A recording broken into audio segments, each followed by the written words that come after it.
Sir কোনো উত্তরই দেন না। Sir কোনো উত্তর না দিয়ে উনি তার বাহিনী নিয়ে ভিতরে চলে যায়। এখন তো আমার বলতেই হচ্ছে যে স্যারের বাহিনী, কারণ যখন আমরা স্যারের পেছন পেছনে এই পর্যন্ত আসি, ওই ভিতর থেকে তার লোকজন স্যার ভিতরে চলে যাওয়ার পর আমাদেরকে শিবিরের বাচ্চা, রাজাকারের বাচ্চা, তোদের হাত পা ভেঙে দেবো, শুয়োরের বাচ্চা, কুকুরের বাচ্চা পর্যন্ত আমাদেরকে বলে গালাগালি করা হয়েছে। ঠিক আছে, তারপর আমরা এখানে অবস্থান নেই যে না, এত অপমান নিয়ে আমরা যাব না, কারণ এটা আমাদের একটা শান্তিপূর্ণ অবস্থান, এটা তো আমরা কোনো রাজনৈতিক আন্দোলনে আসি নাই। তারপর আমরা দেখলাম নিচে কতগুলি চতুর্থ শ্রেণীর কর্মচারীরা নিচে স্লোগান দিচ্ছে, জালো জালো, আগুন জালো, এবার ভেঙে দাও, ঘুরিয়ে দাও, অ্যাকশন অ্যাকশন, ডাইরেক্ট অ্যাকশন। এগুলি তাদেরকে আমাদের ভিতরে ইনফিউজ করে দিয়ে দেখানো হচ্ছে যে আসলে আমরা একটা উশৃঙ্খলা করছি। এগুলি কিচ্ছু আমরা করিনি। এখানে আমার কাছে সব ফুটেজ আছে, আপনি যখন আমি সব আপনাদেরকে দেবো ওই ছবিগুলি, আপনারা ওই ছবিগুলি দেখলে বুঝবেন কে ডাক্তার আর কে 50 ঊর্ধ্ব 60 ঊর্ধ্ব এক একটা লোক নিচে চতুর্থ শ্রেণীর নন মেডিকেল কর্মচারীরা ডাক্তারদের মধ্যে ঢুকে যে উশৃঙ্খলতা করেছে। এখন আমাদেরকে অসম্ভবভাবে অপমান করা হয়েছে। ভিতরে বলা হয়েছে আমাদের 10 জন প্রতিনিধি যাওয়ার কথা, সেখানে আমাদেরকে বলা হয়েছে ভিতরে 10 জনের জায়গা হবে না, ভিতরে প্রায় 50 থেকে 60 জন বিএসএমএমইউ এর লোকজন 50 থেকে 60 জন ছিল, এবং আমাদের যখন 10 জন ঢুকতে যাচ্ছিল জোর করে 4 জনকে ভিতরে ঢুকিয়ে বাকি দরজা বন্ধ করে দিয়ে 4 জনকে উল্টাপাল্টা বলে কোনো মিডিয়াকে ভিতরে ঢুকতে দেয় না। কারণ আমরা ক্ল্যারিটি চাই, এখানে কোনো স্বচ্ছতা হয় নাই কথার।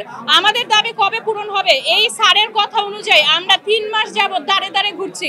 স্যার আমাদেরকে আজকে ডেট, কালকে ডেট, পরশুদিন ডেট, এইভাবে করে করে ঘুরাচ্ছেন। কিন্তু আজকে যেমন স্যার বলেছেন আজকে এই সমস্যা, কালকে সেই সমস্যা। এই মুহূর্তে স্বাস্থ্যমন্ত্রী প্রেস ব্রিফিং এ আছেন। এই মুহূর্তে আমি আপনাদের মাধ্যমে আহ্বান জানাবো, আমাদের এই কথা আপনাদের ওইখানে যেই জার্নালিস্ট ভাইরা আছে তাদের মাধ্যমে আপনারা স্বাস্থ্যমন্ত্রীকে জানান যে বিএসএমএমইউ তে এরকম হচ্ছে। ডাক্তারদেরকে শিবির বলে অরাজনৈতিক একটা অবস্থানকে ভিসি স্যার উত্তক্ত করে একটা সরকার বিরোধী আন্দোলনের একটা ট্যাগ দেওয়ার চেষ্টা করছে। তাইলে কি আমরা কি চুপ করে থাকবো? আমরা কি তার 7 দিনের আশ্বাস মেনে নেব? সে কি আমাদেরকে সেই সম্মান দিয়েছে? সে কি আমাদের সেই সম্মান দিয়েছে যে আমরা 7 দিনের তার আশ্বাস মেনে মানবো? আমাদের কাছে জামাত শিবির রাজাকারের মতো ট্যাগ দেওয়া হচ্ছে। আমাদের প্রত্যেকটা লোকের আপনারা ব্যাকগ্রাউন্ড চেক করেন, আমাদের ফেসবুক চেক করেন, এগুলো আজকে কোনো ব্যাপার না।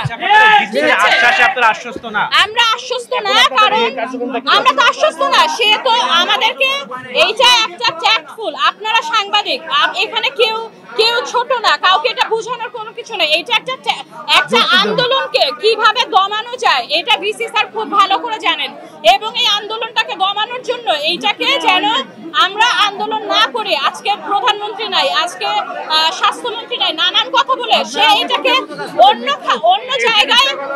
অন্য জায়গায় নিয়ে যাওয়ার চেষ্টা করা হচ্ছে।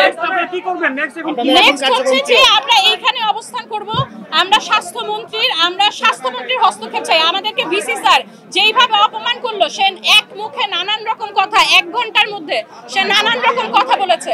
আমরা এই মুহূর্তে আপনাদের মাধ্যমে স্বাস্থ্যমন্ত্রী এখন যে প্রেস ব্রিফিং এ আছে ওইখানে কথা বলেন, স্বাস্থ্যমন্ত্রীর কাছে আমাদের কথা পৌঁছান। স্যার চাইলে 5 মিনিট লাগবে স্বাস্থ্যমন্ত্রীকে ফোন করে আমাদের এই কথা জানাইতে। এটা এমন কোনো বড় ব্যাপার না। ভিসি স্যার একটা উচ্চ পদস্থ কর্মকর্তা। আমরা স্বাস্থ্যমন্ত্রীর কথা শুনে এখান থেকে যাব, আর যদি আমরা আজকে সন্ধ্যার মধ্যে স্বাস্থ্যমন্ত্রীর থেকে কোনো আশ্বাস না পাই, কালকে থেকে আমরা পুরো বাংলাদেশের ডাক্তাররা আমরা কর্মবিরতিতে যাব।